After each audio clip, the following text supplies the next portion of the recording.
बड़े शायर ने एक शेर कहा है कि तुम आसमां की बुलंदी से जल्द लौट आना, हमें ज़मीं के मसाइल पे बात करनी है।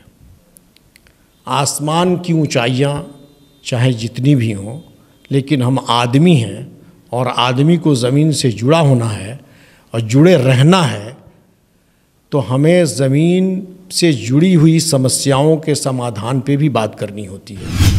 क्या इस बार का चुनाव में जो अल्पसंख्यकों का जो वोट है वो कहाँ जा रहा है? तो बहुत आसान है, 2-3 दिनों से कल से कैंपेन होना शुरू हो जाएगा। एक पार्टी दूसरे की कमी गिनाएगी, उसी कमी को हम अखबार में छापेंगे और आपको बता देंगे कि क्या कमी किसने गिनाई। उन्होंने कहा था, इसका मैं आपके सवाल का जवाब दे रहा हूँ, उन्होंने कहा था कि जमहूरियत एक तर्ज़ हुकूमत है कि जिसमें बंदों को गिना करते हैं, तौला नहीं करते। यानी वोटर्स को यहाँ गिना जाता है, तौला नहीं जाता है।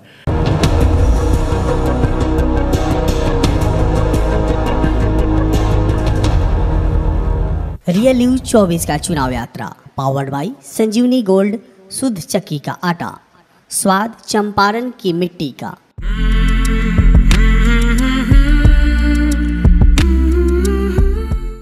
रियल न्यूज में आप सभी दर्शकों का स्वागत है। मैं हूं चंदन जायसवाल।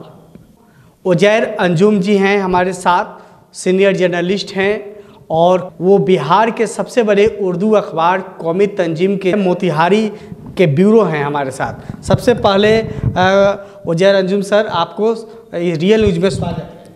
जी, आपका शुक्रिया कि आपने वक्त दिया। सबसे पहले सर सवाल ये है कि बिहार में लोकसभा चुनाव शुरू है, पहला, दूसरा और तीसरे चरण की मतदान खत्म हो गई, लेकिन वोटिंग परसेंटेज जो देखा जा रहा है वो दिन प्रतिदिन घटता नज़र आ रहा है। आखिर ये वोटिंग परसेंटेज कम होने का कारण क्या है? अवेयरनेस की कमी है लोगों में, वोटर्स में पॉलिटिकल अवेयरनेस की कमी है, सियासी शऊर की कमी है, सियासी बेदारी की कमी है और इसको प्राथमिकता नहीं लोग दे पाते। इसलिए आपने देखा होगा 2019 के मुकाबले में 2024 में वोट परसेंटेज कम हुआ है और मेरा मानना ये है कि ये एक चुनाव पर्व के रूप में लिया जाना चाहिए। महापर्व तो चुनाव का नया रूप है ही, महापर्व बोलते हैं। तो इस पर्व को कैसे मनाया जाए? उत्सव के साथ, खुशी के साथ। जिस उम्मीदवार को हम अच्छा समझते हैं वोट करते हैं, और जब हमारे वोटर में पॉलिटिकल बेदारी रहेगी तो यकीनन परसेंटेज ऑफ वोट ज़्यादा होगा। इसके लिए मैं समझता हूँ कि मीडिया वालों का एक अहम रोल होगा, लोगों तक अपनी बात पहुँचाने का। मीडिया एक अहम किरदार इसमें अदा करेगा।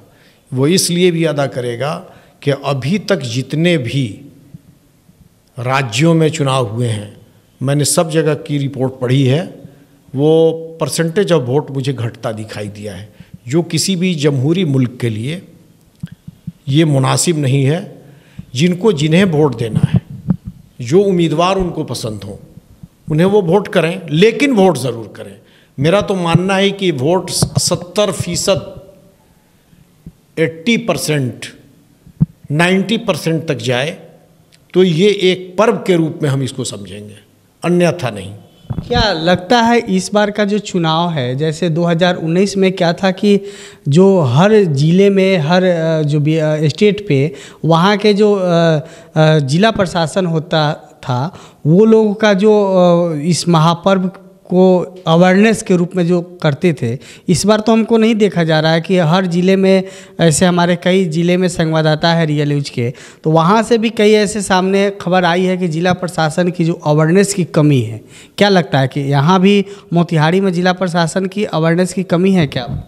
जी, मोतिहारी में उसकी कमी नहीं है और मोतिहारी ज़िला प्रशासन से मुझे उम्मीद है कि मोतिहारी पूर्वी चंपारण के पार्लियामानी चुनाव में इस दूसरे राज्यों के मुकाबले में या अपने दूसरे ज़िलों के मुकाबले में पूर्वी चंपारण का परसेंटेज ऑफ वोट बढ़ेगा।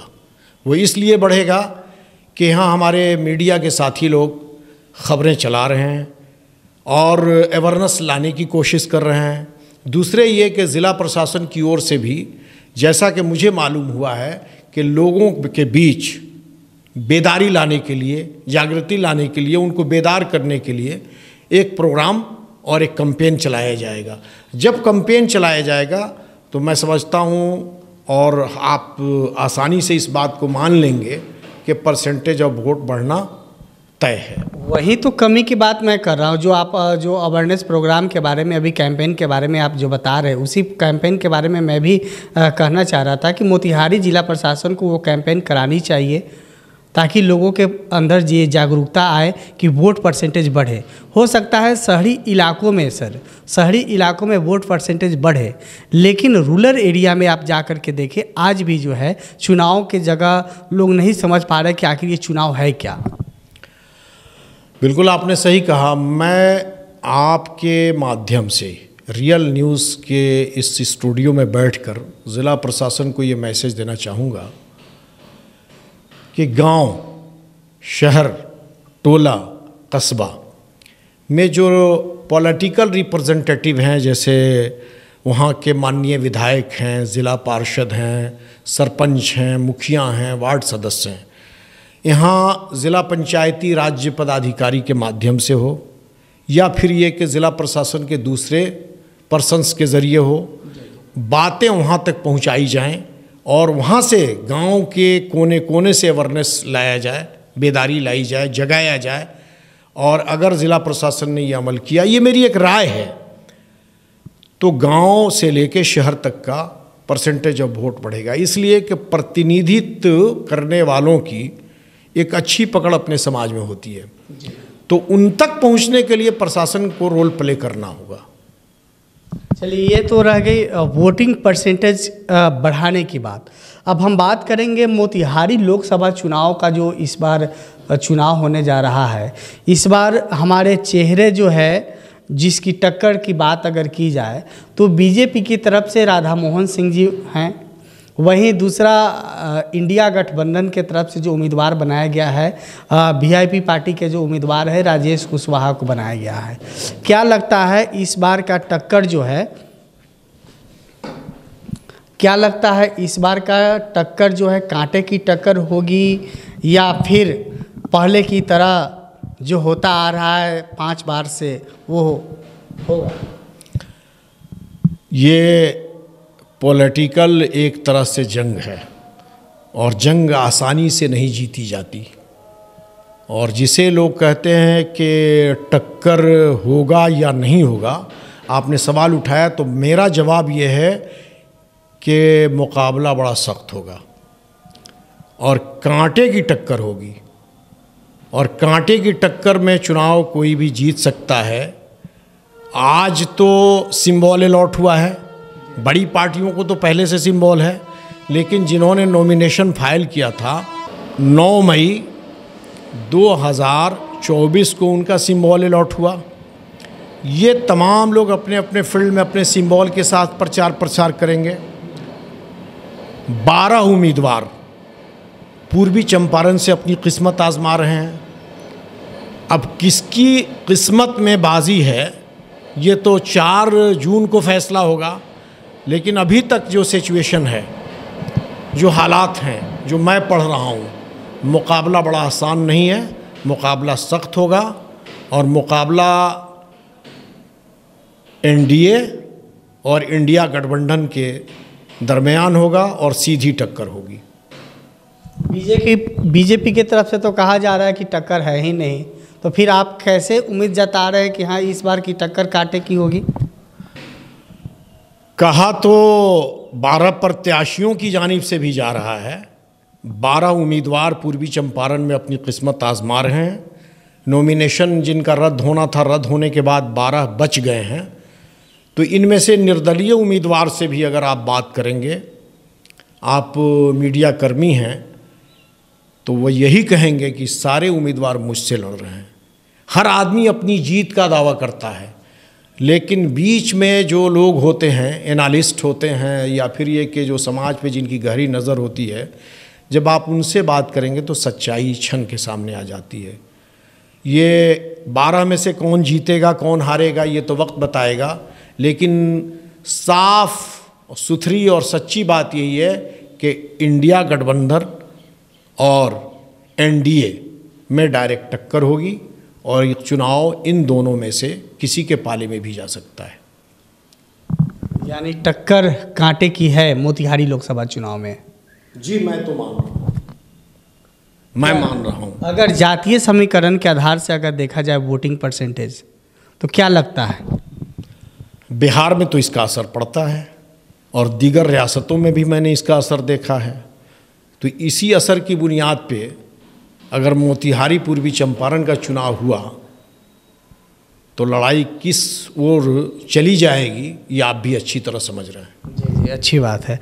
कल की बात है कि बीजेपी में यहाँ के जो है जहाँ के जो एक प्रत्याशी हैं वीआईपी पार्टी के उम्मीदवार राजेश कुशवाहा के पड़ोसी गांव के हैं, वो उन्होंने क्या नाम था उनका, नाम अभी भूल रहे हैं, जिन्होंने अभी बीजेपी ज्वाइन किया है, वो भी कद्दावर नेता माने जा रहे हैं। बिल्कुल कद्दावर, तो कुशवाहा शायद यह नाम है। बिल्कुल कद्दावर हैं।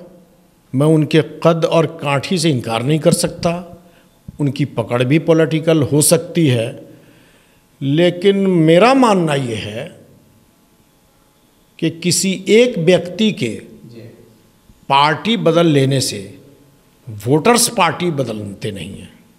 वोटर्स का एक निशाना उम्मीदवार जिस दिन अपना नाम भर देता है और वोटर्स के बीच में जब ये मैसेज चला जाता है कि फ़लाँ आदमी फ़लाँ पार्टी का उम्मीदवार बनकर मेरे सामने आ रहा है, उसी दिन माइंड सेट हो जाता है कि मुझे वोट किसको देना है। तो अब अगर कोई पार्टी बदल रहा है तो वो बदल रहे हैं, उनके फॉलोअर्स कितना बदलेंगे ये तो रिजल्ट बताएगा। क्या जब दोनों एक ही जाति के समाज के आ रहे हैं तो हो सकता है दोनों जातियों का कुछ अलगाव हो सकता है, इनके समर्थक हो सकते हैं जो जिन्होंने बीजेपी में आज ज्वाइन किया है, उनका भी तो समर्थक सैकड़ों में हो सकते हैं। आपने सैकड़ों का शब्द इस्तेमाल किया और यहाँ 17,90,000 वोटर्स हैं। मैं वो डाटा आपको पेश कर दूं। आंकड़ों की बुनियाद पे बात की जाए तो एक जर्नलिस्ट का एनालिस्ट होना थोड़ा दुरुस्त माना जाएगा। जी जी जी, मैं आपको बता रहा हूँ, आपने सैकड़ों की बात की। पूर्वी चंपारण लोकसभा में 17,90,761 टोटल मतदाता हैं, जिसमें युवा भी हैं, वृद्ध भी हैं, औरतें भी हैं और मर्द भी हैं, महिलाएं भी हैं। इसमें अलग अलग है, बाइफरकेट है, हरसिद्धि, गोविंदगंज, केसरिया, कल्याणपुर, पिपरा, मोतिहारी। इसमें पुरुष मतदाता कितने हैं, महिला कितने हैं, मैं टोटल की बात ये कर रहा हूँ कि कुल 17,90,761 मतदाता हैं। अगर किसी आदमी के किसी पार्टी में चले जाने से, वो पार्टी कोई भी हो, तो ये पूरी बस्ती चली जाए, ऐसा कहीं मुमकिन नहीं है, असंभव है। हाँ, कुछ लोग उनके समर्थक जो हैं, उनके जो फॉलोअर्स हैं, वो उनकी बात मान के यकीनन वो कहीं जा सकते हैं, मैं इससे इनकार नहीं कर सकता। लेकिन पूरी बस्ती चली जाए, पूरा इलाका चला जाए, ये ऐसा कहीं नहीं देखा गया। इसलिए कि जब भी असेंबली चुनाव हो या पार्लियामेंट का चुनाव हो, आप जर्नलिस्ट हैं, आपने देखा होगा कि सुबह शाम पार्टी बदलने वाले अपनी पार्टियां बदलते हैं। वो राष्ट्रीय जनता दल में भी जाने वाले लोग मौजूद हैं, कांग्रेस में भी जाने वाले मौजूद हैं, भारतीय जनता पार्टी में भी जाते हुए मैंने लोगों को देखा है। अब ये असर कितना वोट पर पड़ेगा ये तो 4 जून को फैसला। अंजुम साहब, सबसे बड़ा सवाल ये है कि एक तरफ जहाँ पे दिग्गज नेता जो है राधा मोहन सिंह सामने हैं और वहीं दूसरी तरफ राजेश कुशवाहा, दोनों में काफ़ी डिफरेंट है। राजनीतिक नॉलेज, राजनीतिक परिदृश्य, दोनों का स्तर अगर देखा जाए काफ़ी आसमान और ज़मीन का है। तो क्या लगता है वोटर ये आसमान और ज़मीन के स्तर को देखकर वोट कर सकता है या सिर्फ नाम को लेकर चुनाव कर सकता है? हाँ, बड़ा अच्छा सवाल आपने किया है। माननीय राधा मोहन सिंह, पूर्व केंद्रीय मंत्री का कद बड़ा है और वो बिहार का कद नहीं है, वो नेशनल लेवल का कद है। इस बात को मैं भी मानता हूँ। उनको चंपारण में समेट देना और बिहार में समेट देना मेरी समझ से वो कहीं से दुरुस्त नहीं है, वो नेशनल लेवल का कद है।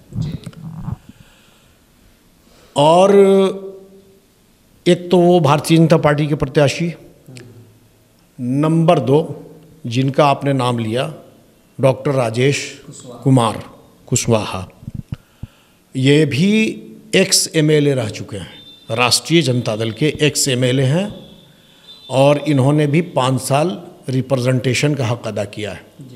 ये एक अच्छे रिप्रेजेंटेटिव अपने क्षेत्र में माने गए हैं और इनके भी फॉलोअर्स की तादाद है। ये कई पार्टियां मिलकर जो इंडिया गठबंधन बनाई हैं और ये पार्टियां जो मिली हुई हैं एक साथ, इन्होंने भी चंपारण में किसको टिकट दिया जाए, पूर्वी चंपारण में, पश्चिमी चंपारण, मंथन किया होगा। और मंथन के बाद जब डॉक्टर राजेश को उम्मीदवार बनाया तो कहीं ना कहीं उस पार्टी को ये उम्मीद बंधी होगी कि ये बंदा कांटे की टक्कर दे सकता है। और उम्मीद तो पार्टी का जब सुप्रीमो, चाहे वो पॉलिटिकल पार्टी कोई भी हो, जब टिकट देता है तो उस वक्त टक्कर की बात नहीं करता, वो जीत की बात करता है। वो जीत जाने की आशा और उम्मीद के साथ टिकट देता है और तब अपने प्रत्याशी को मैदान में उतारता है। बड़ी मंथन के बाद किसी को उम्मीदवार बनाया जाता है। इसलिए कद काठी का, अल्लामा इकबाल उर्दू के बड़े शायर हैं, उन्होंने कहा था, इसका मैं आपके सवाल का जवाब दे रहा हूँ, उन्होंने कहा था कि जमहूरियत एक तर्ज़ हुकूमत है कि जिसमें बंदों को गिना करते हैं, तौला नहीं करते। यानी वोटर्स को यहाँ गिना जाता है, तौला नहीं जाता है। डीएम साहब का वोट भी एक ही गिना जाता है, प्रोफेसर साहब का वोट भी एक ही गिना जाता है और डीएम साहब के आदेशपाल का, एक प्यून का, एक किरानी का और एक मजदूरी करने वाले का भी वोट एक ही गिना जाता है। तो एक मजदूर ये नहीं समझता कि पीएचडी वाले डॉक्टर हैं या ऑपरेशन वाले डॉक्टर हैं, एमएस वाले डॉक्टर हैं। पीएचडी वाले भी डॉक्टर लिखते हैं, वो डॉक्टर ऑफ आर्ट्स हो सकते हैं और डॉक्टर एमएस भी लिखते हैं। तो वो ये नहीं समझते, बस वो ये जानते हैं कि फ़लाँ आदमी उम्मीदवार है और उनको लगता है कि इनसे कुछ उम्मीदें, हमारी मुस्तकबिल की, भविष्य की कुछ उम्मीदें हैं और हमारे क्षेत्र में ये विकास पुरुष के रूप में उभर सकते हैं। तो ऐसे में वोट वो कर देता है और जब वोट की संख्या बढ़ भी जाती है, कहीं घट भी जाती है, तो बस वही 2, 4, 10 वोट हो, 1000, 2000 हो, 25, 50 हो, लाख, 1.5 लाख हो और परसेंटेज ऑफ वोट के हिसाब से जीत और हार हो जाती है। इसलिए ये कहना कहीं से सही नहीं है। ये इंटेलेक्चुअल्स अगर सिर्फ वोट देते तो पर्सनालिटी की बात, कद काठी की बात वहाँ आ जाती। आम नागरिक वोट दे रहे हैं, सबको वोट देने का हक है। हम डेमोक्रेटिक कंट्री में तो हमें यही तो राइट मिला है कि हम सब बराबर हैं। सब बराबर जी। आप अगर स्टूडियो में, अगर आप सीनियर जर्नलिस्ट हैं तो आपका वोट भी एक ही गिना जाता है और जो स्टूडियो में आपका सफाई कर्मी है उसका भी एक ही गिना जाएगा। तो वैसे में सफाई कर्मी अपने एंगल से वोट देगा और आप अपने एंगल से वोट देंगे। संख्या जिसकी ज़्यादा होगी वो चुनाव जीतेगा। तो इस बार का चुनाव कांटे की टक्कर मानी जा रही है। दूसरी सवाल ये है अंजुम सर कि इंडिया गठबंधन जो है कई पार्टियों से जुड़कर बनी हुई है। इसमें सभी जाति, सभी समाज के लोग हैं। सभी जाति, सभी समाज के तो भारतीय जनता पार्टी में भी है। क्या इस बार का चुनाव में जो अल्पसंख्यकों का जो वोट है वो कहाँ जा रहा है? ये जग जाहिर है। अल्पसंख्यक का वोट जितनी पार्टियां हैं, और सिर्फ पूर्वी चंपारण के तनाजुर में बात न की जाए बल्कि पूरे इंडिया के तनाजुर में, और उस हिसाब से मैं ये समझता हूँ कि तमाम सियासी पार्टियाँ और यहाँ तक के निर्दलीय प्रत्याशी भी अल्पसंख्यक के वोट को ललचाई नज़र से देखते हैं। वो वोट जाता कहाँ है वो निर्भर करता है प्रत्याशी के ऊपर भी और पार्टी के ऊपर भी। और मैं समझता हूँ कि मैं नहीं, एक छोटा सा भी कार्यकर्ता पार्टी का, ज़मीन से जुड़ा हुआ व्यक्ति, वो जानता है कि वोट कहाँ जाता है, कब जाता है, क्यों जाता है, किस लिए जाता है। और वोट जैसे जाता है, इस बार भी 2024 के चुनाव में पूरे हिंदुस्तान के लीडर्स को ये पता है, टॉप लीडर्स को, कि किनका वोट कहाँ जा रहा है। Not only for Muslims but other than, वो कहाँ जा रहा है ये हम और आप से बेहतर हमारे पॉलिटिशियन समझते हैं। ये चीज़ हम लोगों को बताने की ज़रूरत नहीं है, क्योंकि हम लोग खुद पत्रकार हैं और पार्टियां खुद जानती है कि हाँ, मुस्लिम जो बहुमूल्य क्षेत्र है या पूरे देश में जो मुस्लिम वोटर्स है वो कहाँ जा रही है। लेकिन दावे की जा रही है किसी पार्टी के द्वारा कि हमने 370 हटवाया, 3 तलाक जैसे नियम को जो उसमें हमने संशोधन किया। हो सकता है कि मुस्लिम वोटर्स पार्टी की तरफ नज़दीक आए। बड़े शायर ने एक शेर कहा है कि तुम आसमां की बुलंदी से जल्द लौट आना, हमें ज़मीं के मसाइल पे बात करनी है।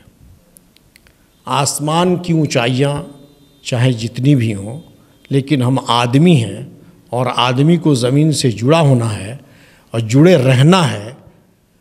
तो हमें ज़मीन से जुड़ी हुई समस्याओं के समाधान पे भी बात करनी होती है।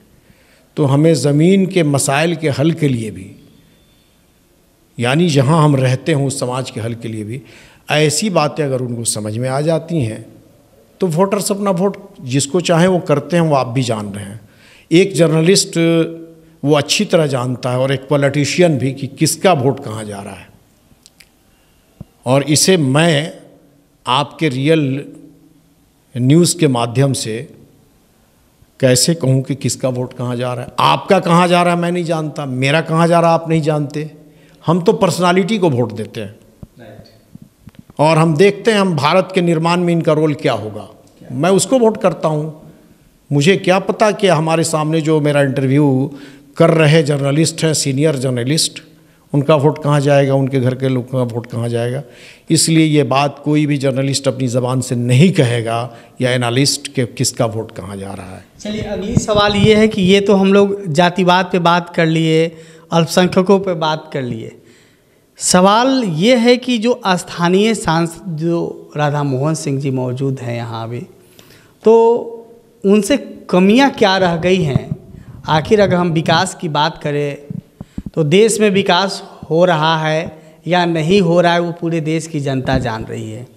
लेकिन जो वोटर्स होते हैं, जो संसदीय क्षेत्र के जो वोटर्स होते हैं, उनकी भी कई इच्छाएं होती है कि हमारे क्षेत्र में विकास हो, रोज़गार से जो जुड़े हुए हैं, जो बेरोज़गार हैं उनको रोज़गार मिले, जो युवक युवतियाँ जो शिक्षा से जुड़ा हुआ है उनको अच्छी शिक्षा मिले। तो इन सारे को अगर लेकर के चले हम, तो कमियां क्या हैं हमारे लोकसभा क्षेत्र में? लोकसभा क्षेत्र में पूर्वी चंपारण ही में नहीं, पूरे हिंदुस्तान में जिस क्षेत्र की जनता है, जहाँ के जो वोटर हैं, एक एमपी या एक मिनिस्टर या एक विधायक या एक नगर निगम का मेयर, डिप्टी मेयर आपके तमाम मसाइल का हल तो नहीं कर सकता। समस्याएं तो रह जाती हैं। जब आपके घर में समस्या रह जाती है तो इतना बड़ा क्षेत्र है तो कुछ ना कुछ तो समस्याएं रहेंगी, तब तो कोई अगला काम होगा। अब रही बात कि आपने जो सवाल उठाया कि क्या कमी रह गई, तो बहुत आसान है। 2-3 दिनों से कल से कैंपेन होना शुरू हो जाएगा। एक पार्टी दूसरे की कमी गिनाएगी, उसी कमी को हम अखबार में छापेंगे और आपको बता देंगे कि क्या कमी किसने गिनाई। पार्टी और समर्थक क्या कमी बताएंगे उस पर हमको नहीं चलना है।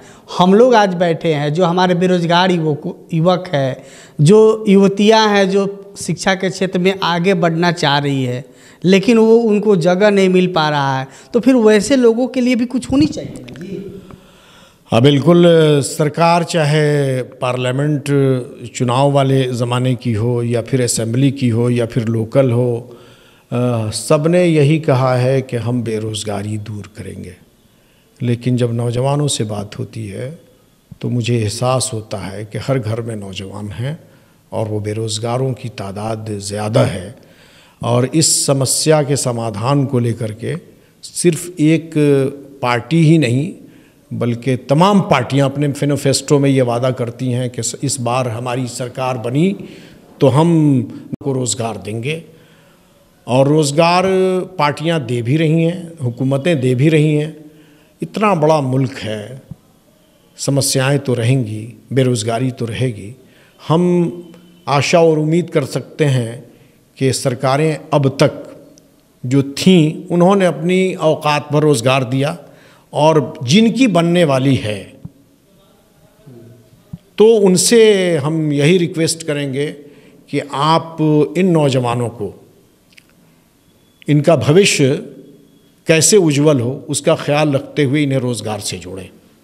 जब तक रोज़गार से नहीं जोड़ेंगे उनके दिल में कसक सी रहेगी और गुस्से में उस वोट का वो इस्तेमाल करेंगे। चलिए, धन्यवाद उजैर अंजुम साहब।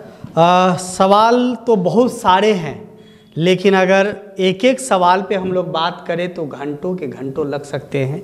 तो आज के लिए इस एपिसोड में मोतिहारी लोकसभा क्षेत्र की हम लोग बात कर रहे थे। आज के एपिसोड में आज के लिए बस इतना ही। देखते रहिए रियल न्यूज़ और मुझे दीजिए इजाज़त। नमस्कार।